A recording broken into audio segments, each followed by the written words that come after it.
Okay. Hi, good morning. Hi everything. Okay.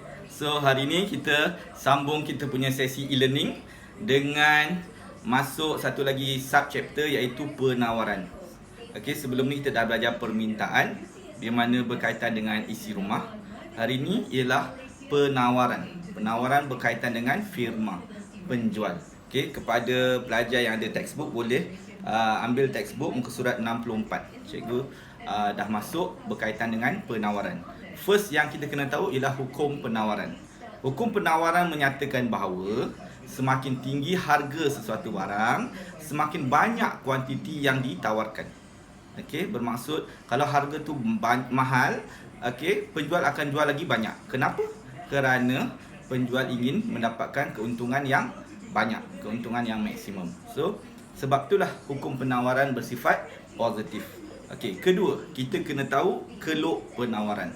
Keluk penawaran, okey, cikgu boleh tunjukkan, dia mencerun ke atas. Okey, mencerun ke atas dari kiri ke kanan. Nampak? Ni harga, ni kuantiti, dia naik bersifat positif. Okey. So, itu adalah keluk penawaran. Keluk penawaran kita kena mention dua perkara. Okey, mencerun ke atas dari kiri ke kanan. Kedua ialah bersifat positif antara harga dengan kuantiti. Okey. So, seterusnya macam mana kita nak membentuk keluk penawaran pasaran? Okey, sebelum ni kita dah belajar kita nak membentuk keluk permintaan pasaran dengan mencampurkan, menjumlahkan semua permintaan individu. Begitu juga dengan pasaran. Kita nak dapatkan keluk penawaran pasaran, kita kena tambah firma A, B, C. So dapatlah keluk penawaran pasaran. Okey, sebagai contoh, okey, cikgu nak tunjukkan table dalam textbook ni. Kita ada pada harga RM15 syarikat Jenas ada 20 unit. Okey, syarikat Kiwis ada 10 unit. So, macam mana dapat 30? 20 tambah 10 dapat 30. Begitu juga dengan yang lain. 25 tambah 15 40. 30 campur 20 dapat 50. Okey, so cara untuk membentuk keluk penawaran pasaran juga menjumlahkan semua firma-firma yang ada. Okey. So, bagaimana bentuk keluk penawaran pasaran? Okey. So, ini ialah keluk penawaran firma A. Ni syarikat Jenas. Ni keluk penawaran syarikat Kiwis.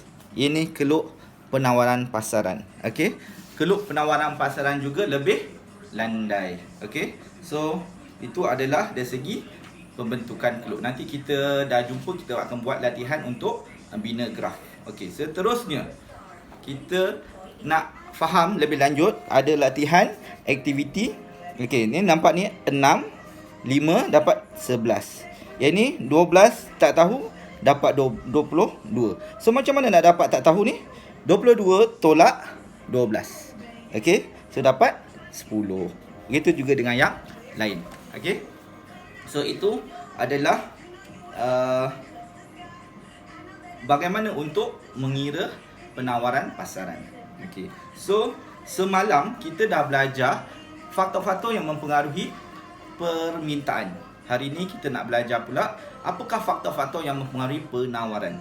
Okey, penawaran juga ada faktor-faktor yang menyebabkan penawaran meningkat atau penawaran berkurang. Maksudnya peniaga nak jual banyak atau peniaga nak jual sikit. Apakah faktor-faktor menyebabkan peniaga bertindak sedemikian? Okey, so dia ada dua pecahan.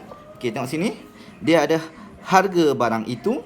Okey, bukan harga barang itu. Okey, begitu juga sama juga dengan permintaan. Faktor utama yang menyebabkan penawaran meningkat ialah harga. Kalau harga tu mahal, bermaksud peniaga dapat keuntungan yang banyak, maka peniaga akan jual lebih banyak. Okey, kalau harga tu murah, peniaga dapat untung yang sikit, peniaga akan jual dengan kuantiti yang sedikit. So itu konsep penawaran disebabkan oleh harga barang itu. Okey, kadang-kadang harga dia tak berubah. Harga remain the same. Sama. Contohnya harga dia RM50 last month, this month juga RM50. Tetapi penjualan barang tu makin banyak. Kenapa makin banyak? Atau penjualan barang tu makin sedikit. Kenapa makin sedikit? Itu nama dia faktor-faktor lain. Apa faktor-faktor lain dia? Pertama ialah harga faktor. Harga faktor maksudnya bahan mentah, okey, upah buruh, cost overhead. Kalau cost ni semua meningkat, so peniaga tak dapat untung yang banyak. So peniaga akan kurangkan jualan barang tersebut ataupun penawaran dia berkurang. Okey, itu harga faktor. Faktor pengeluaran. Faktor pengeluaran maksudnya macam modal, tanah, buruh maksudnya. Okey, kalau dari segi pengeluaran, dari segi production, so dia lebih kepada bahan mentah, upah buruh ataupun cost overhead. So itu ialah first, harga faktor. Second atau kedua ialah cuaca. Kalau cuaca baik, peniaga dapat mengeluarkan barang yang lebih banyak kerana banyak pekerja boleh bantu datang tolong buat pengeluaran. So pengeluaran akan meningkat dengan cara tak langsung, penawaran juga akan meningkat. Tapi kalau cuaca tak bagus, okey, contohnya musim hujan ataupun banjir, okey, so pengeluaran akan terjejas. So penawaran akan berkurang. Kedua, cuaca. Ketiga ialah tingkat teknologi. Tingkat teknologi juga memainkan peranan. Kalau teknologi yang digunakan ialah teknologi yang canggih, teknologi yang bagus, maka pengeluaran dapat ditingkatkan. Secara tak langsung penawaran juga akan meningkat. Tetapi kalau teknologi itu teknologi outdated, yang zaman dulu, yang secara manual contohnya, so pengeluaran juga akan berkurang. Okey, so itu adalah nombor 3, iaitu teknologi. Nombor 4 ialah jangkaan harga masa depan. Okey, kalau dijangkakan, contoh macam semalam lah. Okey, cikgu ialah penjual petrol pump. Okey, contohnya esok harga minyak akan naik. Okey, so cikgu mungkin akan stopkan pengeluaran pada hari ini kerana cikgu nak dapat keuntungan yang banyak pada esok hari. So penawaran pada masa sekarang akan berkurang. Ataupun sebaliknya, contohnya esok harga minyak turun. Harga minyak turun bermaksud cikgu akan dapat untung yang sikit esok kalau cikgu jual esok. So cikgu cuba akan banyakkan jual minyak tersebut pada hari ini, iaitu penawaran akan meningkat pada hari ini. So itu ialah jangkaan harga masa depan. Seterusnya, matlamat pengeluar. Okey, matlamat pengeluar juga berkaitan dengan kuantiti yang nak dijual. Okey, kalau anda kata matlamat pengeluar tersebut ingin mempromosikan barang tersebut, bukan sangat nak untuk mendapatkan keuntungan sebab mungkin barang tersebut barang baru dekat market, so penawaran ataupun pengeluaran barang tersebut akan meningkat walaupun dia tidak mendapat keuntungan yang banyak. Tetapi kalau anda kata barang yang biasa, yang peniaga ni memang dia punya matlamat untuk maximize profit, so dia akan menjualkan barang yang boleh memberi keuntungan yang maksimum. Kalau barang tersebut kurang memberi keuntungan, dia akan kurangkan penawaran barang tersebut. Itu matlamat pengeluar. Sama ada ingin mempromosikan barang baru ataupun untuk mendapatkan keuntungan. Okey, seterusnya nombor 6, iaitu dasar kerajaan. Kalau kerajaan memberi subsidi kepada firma tersebut, contohnya ialah cikgu pemilik syarikat gula.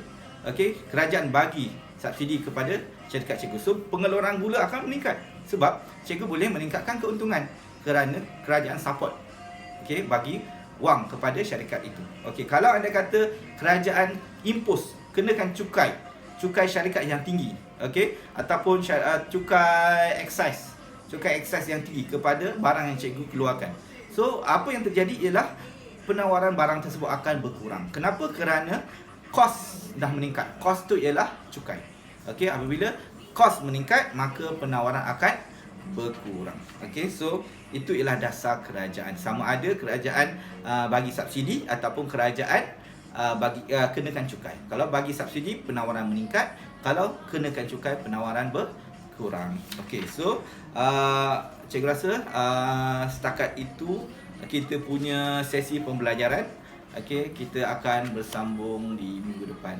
Okey, selamat berehat dan jaga kesihatan.